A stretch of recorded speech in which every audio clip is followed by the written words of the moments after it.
Exercise number 1.5 question number 1 find the determinant of the following matrices. अब इसमें देखना है कि डिटर्मिनेंट की डेफिनेशन क्या बनती है। डिटर्मिनेंट की डेफिनेशन लिखते हैं द डिटर्मिनेंट ऑफ ए। अगर हम ए का डिटर्मिनेंट मालूम करते हैं तो हम इसे कैसे जाहिर करेंगे। डिनोटेड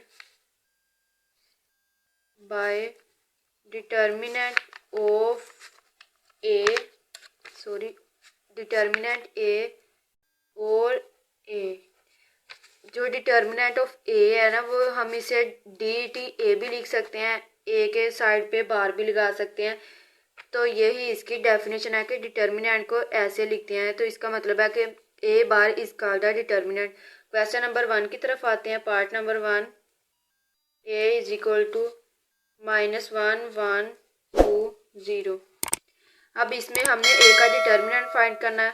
ए का डिटर्मिनेंट मालूम करने के लिए ए की बार लगाएंगे, -1 2 1 0। इधर भी बार लगाएंगे। A determinant is equal to, अब जो डिटर्मिनेंट मालूम करते होते हैं उसमें इधर साइडों पे मल्टीप्लाई करते हैं। इसको इधर कर लो, इसको इधर कर लो, या इधर इसको इधर कर लो, मतलब ऐसे ऑपोजिट साइडों पे ना मल्टीप्लाई करना है। -1 को 0 से किया, 0 माइनस, फार्मूले में ही डिटर्मिनेंट के दरमियान माइनस है, चाहे इसके साथ भी माइनस हो तो वो अंदर माइनस लगेगा, अलग माइनस नहीं लगेगा। फार्मूले में दरमियान में माइनस ही लगा हुआ है, इधर प्लस था। 1 बार 2, A determinant is equal to -2। ये इसका आंसर है। ये हमने डिटर्मिनेंट फाइंड कर लिया। Part number 2 B is equal to 1 3 2 -2। B determinant is equal to 1 2 3 -2। Determinant B determinant is equal to 1 बार 2 माइनस इधर वैसे आ जाएगा, फार्मूले का माइनस, 3 2 बार 6। B determinant is equal to -8। ये इसका answer. Part number 3 C is equal to 3 2 3 2। C का डिटर्मिनेंट फाइंड करना है। 3 3 2 2 determinant. C determinant is equal to 3 2 बार 6 माइनस फार्मूले का, 3 2 बार 6। C determinant is equal to 0। यही इसका answer. Part number 4 D is equal to 3 1 2 4।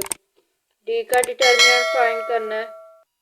Determinant डालना था। 3 1 2 4 determinant. D determinant is equal to 4 3 बार 12 माइनस फार्मूले का, 1 बार 2।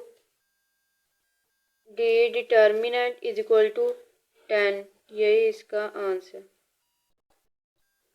Question number 2 find which of the following matrices are singular और नॉन सिंगुलर। अब इसमें जो मैट्रिक्स है उसके सिंगुलर और नॉन सिंगुलर मालूम करने हैं।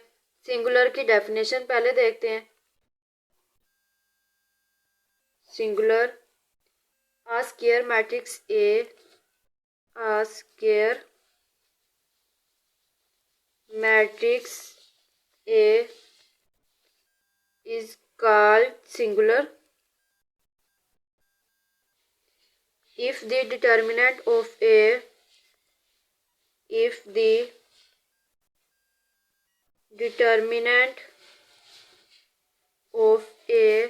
is equal to 0।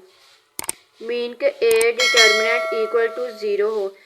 Square matrix A is called singular if the determinant of A is equal to 0। इसमें ये सिंगुलर की डेफिनेशन है।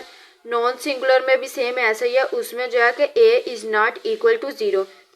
पिछली सेम वैसे ही, बस उसमें ऐसे लिखा जाएगा A determinant is not equal to 0। आइए पार्ट नंबर 1 की तरफ आते हैं। Part number 1 A is equal to 3 6 2 4। अब इसका हमने देखना है कि ये सिंगुलर है या नॉन सिंगुलर है।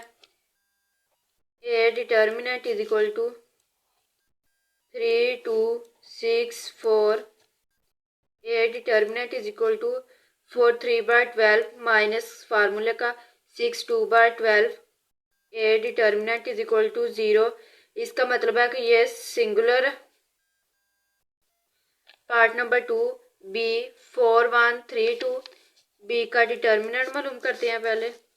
4 1 3 2 B determinant is equal to 4 2/8 minus फार्मूले का 3 1/3 B determinant is equal to 5। इसका मतलब है कि ये 0 नहीं है, तो ये नॉन सिंगुलर है, नॉन सिंगुलर। पार्ट नंबर 3 की तरफ आते हैं। C is equal to 7 - 9 3 5।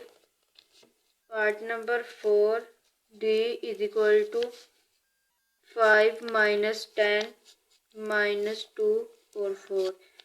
C का डिटर्मिनेंट फाइंड करते हैं। 7 3 - 9 5।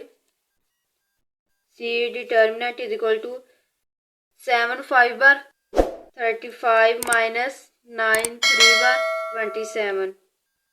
C इज इक्वल टू 30 ये माइनस ये और माइनस फार्मूले का इधर लगाते हैं। 35 + 27 C determinant is equal to 62 answer है। तो इसका मतलब है ये भी नॉन सिंगुलर है। पार्ट नंबर 4 की तरफ आते हैं। D 5 - 10 - 2 4। D का डिटर्मिनेंट मालूम करते हैं। 5 - 2 - 10 और 4। D determinant is equal to 5 4/20 minus फार्मूले का माइनस माइनस प्लस ये 10 2/20। D determinant is equal to 20 - 20। D determinant is equal to 0। इसका मतलब है कि ये सिंगुलर है, इसमें 0 आंसर है।